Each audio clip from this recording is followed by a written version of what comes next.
आध्यात्मिक पथ की कहानी सुनने वाले सभी श्रोतागणों को जय श्री राधे, जय श्री कृष्णा।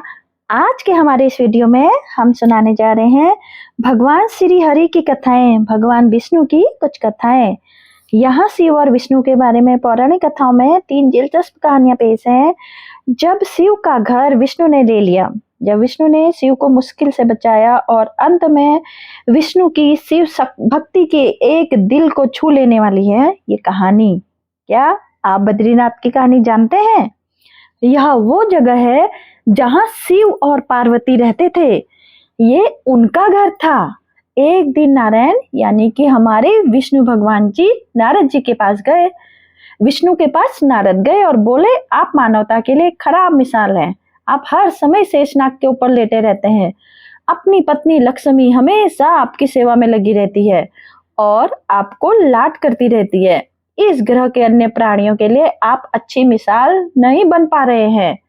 आपको सृष्टि के सभी जीवों के लिए कुछ अर्थपूर्ण कार्य करना चाहिए। इस आलोचना से बचने और साथ ही अपने उत्थान के लिए भगवान को भी ऐसा करना पड़ता है।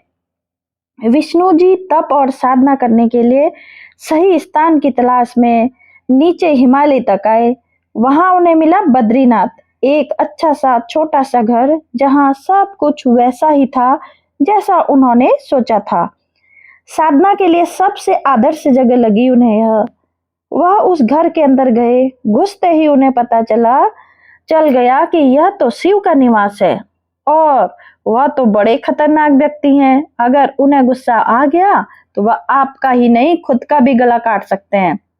ऐसे में नारायण ने खुद को एक छोटे से बच्चे के रूप में बदल लिया और घर के सामने बैठ गया। उस वक्त शिव और पार्वती बाहर कहीं टहलने गए थे।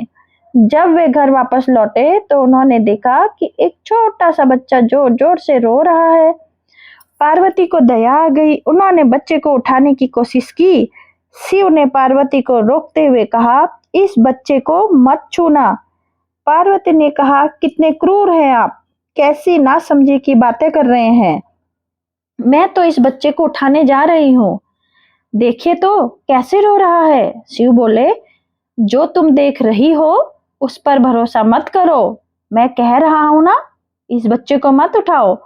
बच्चे के लिए पार्वती की स्त्री सुलभ मनोभावना ने उन्हें शिव की बातों को नहीं मानने दिया।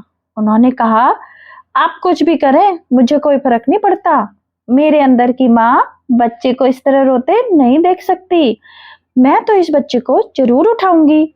और यह कहकर उन्होंने बच्चे को उठाकर अपनी गोद में ले लिया। बच्चा पार्वती की गोद में आराम से था और शिव की तरफ बहुत ही खुश होकर देख रहा था। शिव इसका नतीजा जानते थे, लेकिन करें तो भी क्या करें। इसलिए उन्होंने कहा, ठीक है, चलो देखते हैं क्या होता है। पार्वती ने बच्चे को खिला पिलाकर चुप किया और वहीं घर पर छोड़कर खुद शिव के साथ गर्म पानी में स्नान के लिए बाहर चली गई। वहां पर गर्म पानी के कुंड हैं। उसी कुंड पर स्नान के लिए शिव पार्वती चले गए। लौट कर आए तो देखा कि घर के अंदर से बंद था। घर अंदर से बंद था। शिव तो जानते ही थे कि अब खेल शुरू हो गया है। पार्वती हैरान थी कि आखिर दरवाजा किसने बंद किया। शिव बोले, मैंने कहा था ना, इस बच्चे को मत उठाना। तुम बच्चे को घर के अंदर लाई और अब उसने अंदर से दरवाजा बंद कर लिया। पार्वती ने कहा, अब हम क्या करें। शिव के पास 2 विकल्प थे। एक, जो भी उनके सामने है उसे जलाकर भस्म कर दे, और दूसरा, वे वहां से चले जाएं और कोई और रास्ता ढूंढ लें। उन्होंने कहा, चलो कहीं और चलते हैं, क्योंकि यह तो तुम्हारा प्यारा बच्चा है, इसलिए मैं इसे छू भी नहीं सकता। मैं अब कुछ कह नहीं सकता। चलो कहीं और चलते हैं। इस तरह शिव और पार्वती को अवैध तरीके से वहां से निष्कासित कर दिया गया। वे दूसरी जगह तलाश करने के लिए पैदल ही निकल पड़े। दरअसल बद्रीनाथ और केदारनाथ के बीच एक चोटी से दूसरी चोटी के बीच सिर्फ 10 किलोमीटर की दूरी है। आखिर में वो केदार में बस गए और इस तरह शिव ने अपना खुद का घर खो दिया। आप पूछ सकते हैं कि क्या वह इस बात को जानते थे?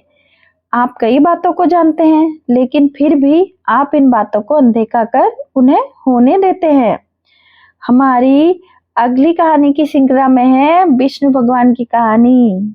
जब विष्णु ने शिव को मुश्किल से बाहर निकाला, तो योगी कथाओं में ऐसी कई कहानियां हैं जिनमें बताया गया है कि शिव की करुणा कोई भेदभाव नहीं करती और वे किसी की इच्छा पर बच्चों की तरह भोलापन दिखाते हैं। एक बार गजेंद्र नाम का एक असुर था। गजेंद्र बहुत तप किया और शिव से यह वरदान पाया कि वह जब भी उन्हें पुकारेगा, शिव को आना होगा। त्रिलोक के सदा शरारती ऋषि नारद ने देखा कि गजेंद्र हर छोटी छोटी बात के लिए शिव को पुकार लेता था, तो उन्होंने गजेंद्र के साथ एक चाल चली। उन्होंने गजेंद्र से कहा, तुम शिव को बार बार क्यों बुलाते हो? वह तुम्हारी हर पुकार पर आ जाते हैं। क्यों नहीं तुम उनसे कहते कि वह तुम्हारे अंदर आ जाए और वहीं रहे, जिससे वह हमेशा तुम्हारे अंदर होंगे। गजेंद्र को यह बात अच्छी लगी और फिर उसने शिव की पूजा की। जब शिव उसके सामने प्रकट हुए तो वह बोला, आपको मेरे अंदर रहना होगा, आप कहीं मत जाइए। शिव अपने भोलेपन में एक लिंग के रूप में गजेंद्र में प्रवेश कर गए और वहां रहने लगे। फिर जैसे जैसे समय बीता, पूरा ब्रह्मांड शिव की कमी महसूस कर रहा था। कोई नहीं जानता था कि वह कहाँ गए। सभी देव और गण शिव को खोजने लगे। काफी खोजने के बाद जब कोई यह पता नहीं लगा पाया कि वह कहाँ है, तो वे हल ढूंढने के लिए विष्णु के पास गए। विष्णु ने स्थिति देखी और कहा, वह गजेंद्र के अंदर है।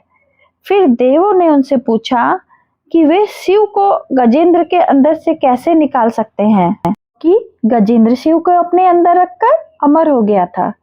हमेशा की तरह विष्णु सही चाल लेकर आए। देवगण शिव भक्तों का रूप धरकर गजेंद्र के राज्य में आए और बहुत भक्ति के साथ शिव का स्तुति गान करने लगे। शिव का महान भक्त होने के कारण गजेंद्र ने इन लोगों को अपने दरबार में आकर गाने और नाचने का न्योता दिया।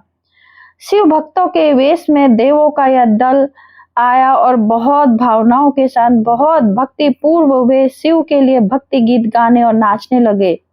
शिव जो गजेंद्र के अंदर बैठे हुए थे, अब खुद को रोक नहीं सकते थे। उन्होंने जवाब देना ही था, तो वह गजेंद्र के टुकड़े टुकड़े करके उससे बाहर आ गए। अगली कहानी हमारी है विष्णु की शिव भक्ति। शिव की पूजा देवता और राक्षस, देव और असुर, श्रेष्ठ और अधम दोनों करते हैं। वह हर किसी के लिए महादेव हैं। विष्णु भी उनकी पूजा करते हैं। विष्णु की शिव भक्ति को बताने वाली एक बहुत सुंदर कहानी है। एक बार विष्णु ने शिव से वादा किया कि वह शिव को 1008 कमल अर्पित करेंगे। वह कमल के फूलों की तलाश में गए और पूरी दुनिया में खोजने के बाद भी उन्हें सिर्फ 1007 कमल के फूल मिले। एक कम था। उन्होंने आकर सबको शिव के सामने रख दिया। शिव ने अपनी आंखें नहीं खोली, वह सिर्फ मुस्कुराए क्योंकि एक कमल कम था। फिर विष्णु ने कहा, मुझे कमल नयन कहा जाता है, जिसका अर्थ है कमल के फूल की तरह आंखों वाला भगवान। मेरी आंखें किसी कमल की तरह सुंदर हैं, तो मैं अपनी एक आंख अर्पित करता हूँ। उन्होंने तुरंत अपनी दाहिनी आंख निकाल कर लिंग पर रख दी। इस तरह की भेंट से प्रसन्न होकर शिव ने विष्णु जी को प्रसिद्ध होकर सुदर्शन चक्र दिया। दोस्तों, अगर आपको कहानी अच्छी लगी तो कमेंट में ओ हरि नारायण जरूर